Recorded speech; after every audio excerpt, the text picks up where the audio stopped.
നമസ്കാരം. നമ്മുടെ തീരുമാനങ്ങളും തിരഞ്ഞെടുപ്പുകളും ഒരു കാരണവശാലും തെറ്റാൻ പാടില്ലാത്ത ചില സന്ദർഭങ്ങളുണ്ട്.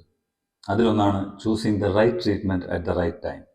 കൃത്യമായ സമയത്ത് കൃത്യമായ ചികിത്സ തിരഞ്ഞെടുക്കുക എന്നത് ജീവിതത്തെ ആകമാനം അവതാളത്തിലാക്കാനും അതിനെ നന്നാക്കാനും ആ ഒരു തീരുമാനത്തിന് കഴിയും.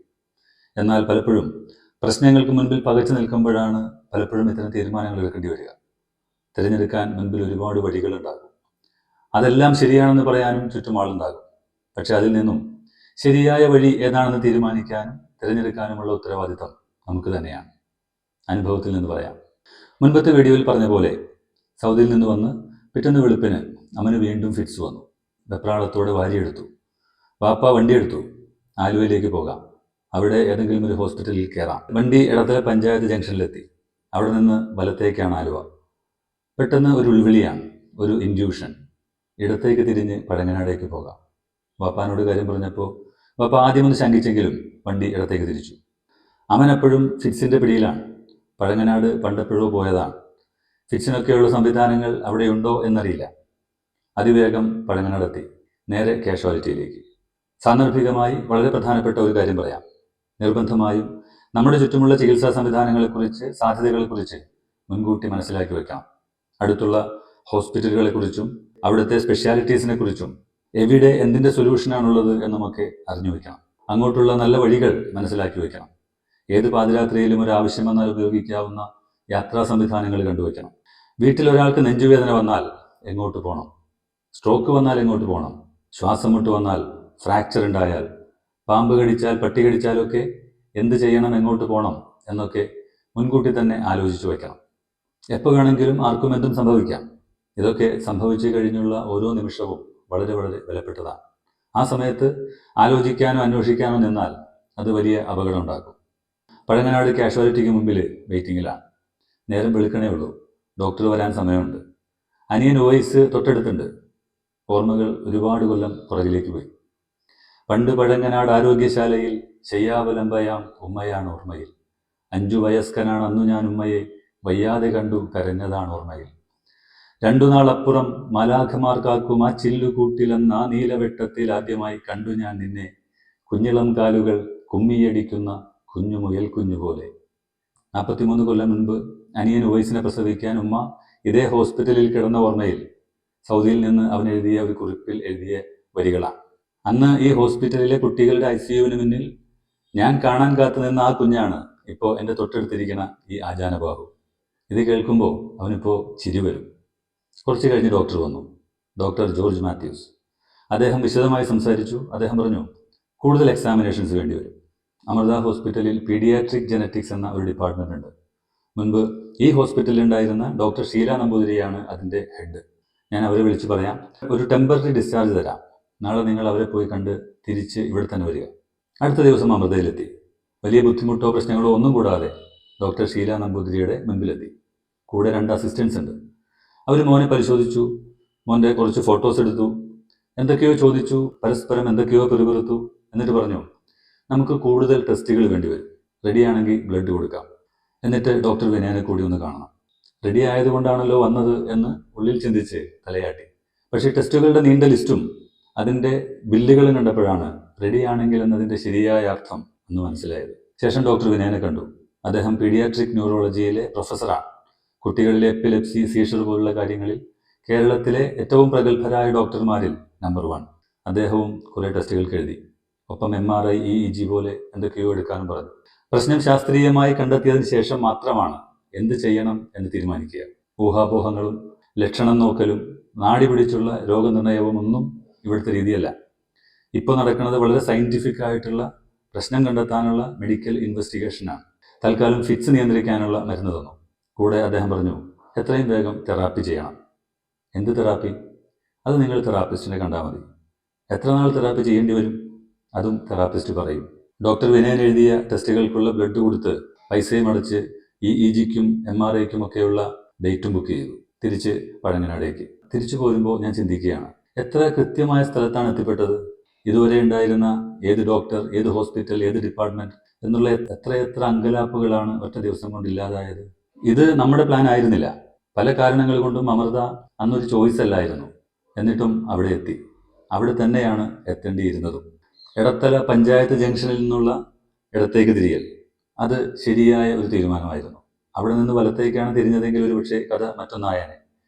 അവിടെ വെച്ചുണ്ടായ ആ ഇൻഡ്യൂഷനും ഇടത്തേക്ക് തിരിഞ്ഞതും പഴങ്ങനാട് ഡോക്ടർ ജോർജ് മാത്യൂസിനെ കണ്ടതും ഈ വിഷയത്തിൽ കേരളത്തിലെ, ഒരുപക്ഷെ ഇന്ത്യയിലെ തന്നെ ഏറ്റവും ലീഡിംഗ് ആയ ഡോക്ടർ ഷീല നമ്പൂതിരി അദ്ദേഹത്തിന്റെ സുഹൃത്തായതും അതുകൊണ്ട് തന്നെ അവരെ എളുപ്പം കാണാൻ കഴിഞ്ഞതും അവരിലൂടെ ഡോക്ടർ വിനയനിലെത്തിയതും ഒരു കൃത്യമായ റൂട്ടാണ്. അത് നമ്മുടെ പ്ലാനല്ല, മറ്റാരോ തീരുമാനിച്ചതാണ്. ആരാണ് എനിക്ക് മുകളിൽ എൻ്റെ കാര്യങ്ങൾ തീരുമാനിച്ചത്? ആരാണ് ഈ മോനെയും കൊണ്ട് ഞങ്ങളെ അലഞ്ഞു തിരിയാൻ വിടാതെ വളരെ വേഗം കൃത്യമായ സ്ഥലത്തെത്തിച്ചത്? ആരാണ് എനിക്ക് ആ ഇൻഡ്യൂഷൻ തന്നത്? ഞാൻ പറയും, നമ്മുടെ ജീവിതത്തിലെ വളരെ പ്രധാനപ്പെട്ട കാര്യങ്ങളിൽ നമുക്ക് ആശ്രയിക്കാവുന്ന ഒരു നല്ല സുഹൃത്താണ്, ഒരു വഴികാട്ടിയാണ് നമ്മുടെ intuitions. When you are in a trouble, you can depend on your intuitions or gut feeling. ഒരു പ്രശ്നത്തിൽപ്പെട്ട് വഴിയറിയാതെ കറങ്ങുമ്പോൾ നമ്മുടെ ചരിത്രവും ജീവിതവും വേദനകളും ആവശ്യങ്ങളും എല്ലാം അറിയാവുന്ന നമ്മുടെ മനസ്സും ഹൃദയവും തലച്ചോറും ഒക്കെ ചേരുന്ന ഒരു സിസ്റ്റം, ഒരു സംവിധാനം അല്ലെങ്കിൽ ഒരു അൽഗരിതം നമുക്ക് വേണ്ടി രൂപപ്പെടുത്തുന്ന മാർഗനിർദ്ദേശങ്ങളാണ് ഇൻഡ്യൂഷൻസ്. ആ അൽഗരിതം നമ്മൾ അറിയാതെ നടത്തുന്ന ഒരു പഠനത്തിൻ്റെയും ഒരു റിസർച്ചിൻ്റെയും ഒക്കെ റിസൾട്ട് ആകാം അത്. അതല്ലെങ്കിൽ മനസ്സ് പിടയുമ്പോൾ, കണ്ണ് കലങ്ങുമ്പോൾ, നമ്മൾ ആകാശത്തേക്ക് നോക്കുമ്പോൾ ദൈവത്തിൽ നിന്ന് നേരിട്ട് വരണ ഒരു സന്ദേശവുമാകാം. അതിനെ നമുക്ക് വിശ്വസിക്കാം, ഡിപ്പെൻഡ് ചെയ്യാം. അതുപോലെ തന്നെ ഒരു വിഷയത്തിൽ നമ്മളെക്കാൾ അറിവുള്ളവരെയും നമുക്ക് ഡിപ്പെൻഡ് ചെയ്യാം, അല്ലെങ്കിൽ ചെയ്യണം. അങ്ങനെ ഒരാളെ, ചികിത്സാ കാര്യങ്ങളിലാണെങ്കിൽ ഒരു ഡോക്ടറെ നമ്മൾ ഗൈഡായി സ്വീകരിക്കണം. ഡോക്ടർ ജോർജ് മാത്യൂസിനെ പോലെ ഒരാൾ.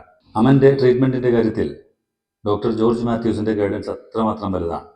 അദ്ദേഹം ഇപ്പോൾ കലൂർ ബസ് സ്റ്റാൻഡിൻ്റെ നേരെ മുൻപിലുള്ള സ്വന്തം ക്ലിനിക്കിലാണ്. ഞങ്ങൾക്ക് ഒരു ഫോൺ കോളിനപ്പുറം അദ്ദേഹമുണ്ട്. ഞങ്ങൾ ഇടയ്ക്ക് പോയി അദ്ദേഹത്തെ കാണാറുമുണ്ട്. അന്നു മുതൽ ഇന്ന് വരെ അദ്ദേഹമാണ് അമൻ്റെ ഡോക്ടർ. രണ്ട് പേര് മാത്രമാണ് അമന് വേണ്ടി മരുന്ന് എഴുതിയിട്ടുള്ളൂ. ഒന്ന് ഡോക്ടർ വിനയൻ, 2 ഡോക്ടർ ജോർജ്. 2 ദിവസം കഴിഞ്ഞ് പഴങ്ങനാട് നിന്ന് ഡിസ്ചാർജ് കിട്ടി വീട്ടിലെത്തി. അമൃതയിലെ ഡോക്ടർ വിനയൻ തന്ന മരുന്ന് കഴിച്ച് ഒരാഴ്ച കൊണ്ട് അമൻ ഫിറ്റ്സൊക്കെ മാറി നോർമലായി. ഇടത്തലയിൽ നിന്ന് ഏകദേശം ഒരു 40 കിലോമീറ്റർ അകലെ ചിറ്റൂരുള്ള ഒരു തെറാപ്പി സെൻ്ററിൽ ഫിസിയോതെറാപ്പിയും തുടങ്ങി. ആഴ്ചയിൽ 6 ദിവസവും തെറാപ്പിക്ക് പോയി വരും. ഒപ്പം ടെസ്റ്റുകൾക്കും റിസൾട്ടുകൾക്കുമായി തുടർച്ചയായി അമൃതയിലേക്കുള്ള യാത്രയിൽ. ഒരു ടെസ്റ്റ് കഴിയുമ്പോൾ അടുത്തത്. അങ്ങനെ വലിയ വിലയുള്ള എത്രയോ ടെസ്റ്റുകൾ, എത്രയോ റിസൾട്ടുകൾ. പക്ഷേ റിസൾട്ടുകളൊന്നും പ്രോബ്ലം പറയണില്ല. പ്രോബ്ലംസ് ഉണ്ട് എന്ന് നമുക്കറിയാം. അതിൻ്റെ കാരണം കണ്ടെത്തിയാലേ ഇനി എന്ത് ചെയ്യണം എന്ന് ഡോക്ടർക്ക് പറയാൻ കഴിയും. ടെസ്റ്റുകൾ ഇങ്ങനെ മാറി മാറി തരുമ്പോൾ ഇവർ നമ്മളെ മുതലാക്കുകയാണോ എന്ന് തോന്നും. 10ഉം 25ഉം 35ഉം ആയിരങ്ങളാണ് ഓരോ ടെസ്റ്റിൻ്റെയും ഫീസ്. പക്ഷേ അത് ചെയ്യാതെ മുന്നോട്ട് പോകാനും കഴിയില്ല. താമസിയാതെ ഞാൻ സൗദിയിലേക്ക് മടങ്ങി. അതിനുശേഷം ഈ ഓട്ടങ്ങളെല്ലാം വാപ്പായും സൽമായും കൂടിയായി. അമൃതയിലേക്കും തെറാപ്പിക്കും വേണ്ടിയുള്ള ഓട്ടങ്ങളെല്ലാം ഓടിയത് അവർ 2 പേരുമാണ്. ഇടയ്ക്ക് ഞാൻ ലീവിൽ വരുമ്പോൾ 1-2 ആഴ്ച വാപ്പാക്ക് വിശ്രമം. ഏതാണ്ട് ഒരു കൊല്ലത്തിലധികം ആ ടെസ്റ്റുകൾ അങ്ങനെ തുടർന്നു. കുടുംബത്തിൻ്റെ മുഴുവൻ പ്രയോറിറ്റീസും അമൻ്റെ ആവശ്യങ്ങൾക്കനുസരിച്ച് മാറ്റിവരിച്ചു.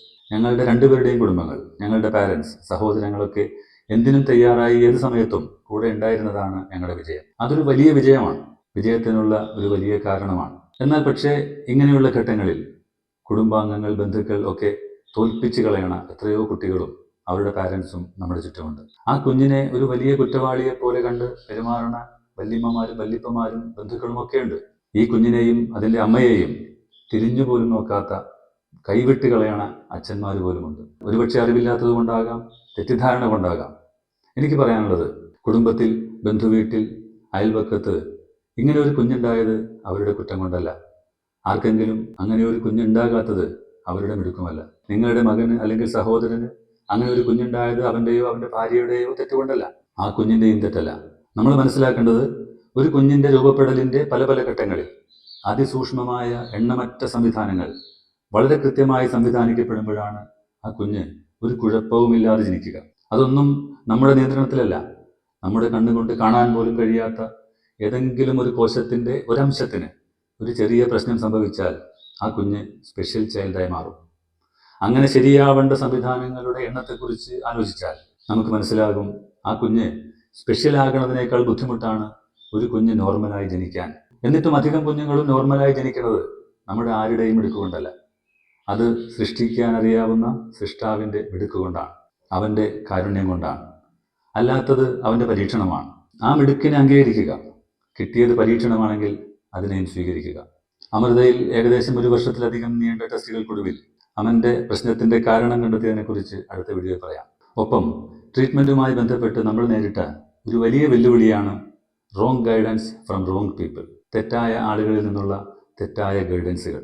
അതിനെക്കുറിച്ചും പറയാം. ഒരുപക്ഷെ ഈ സീരീസിലൂടെ എനിക്ക് പറയാനുള്ള ഏറ്റവും പ്രധാനപ്പെട്ട കാര്യവും അതുതന്നെയായിരിക്കും. കാരണം സ്പെഷ്യൽ കുട്ടികളുടെ കാര്യത്തിൽ മാത്രമല്ല, ഏതെങ്കിലും ട്രീറ്റ്മെൻറ്റുമായി ബന്ധപ്പെട്ട് മുന്നോട്ട് പോയിക്കൊണ്ടിരിക്കുന്ന എല്ലാവരും നേരിടുന്ന ഒരു പ്രശ്നമാണ് wrong guidance from wrong people. അത് നമ്മളറിയാതെ നമുക്ക് ദോഷം വരുത്താറുള്ള ഒരു സാമൂഹ്യ പ്രശ്നമാണ്. അതിനെ അതിജീവിക്കൽ വലിയ ബുദ്ധിമുട്ടാണ്. അതിജീവിക്കേണ്ടത് വളരെ വളരെ പ്രധാനവുമാണ്. അമൻ ഹാപ്പിയാണ്. നമസ്കാരം.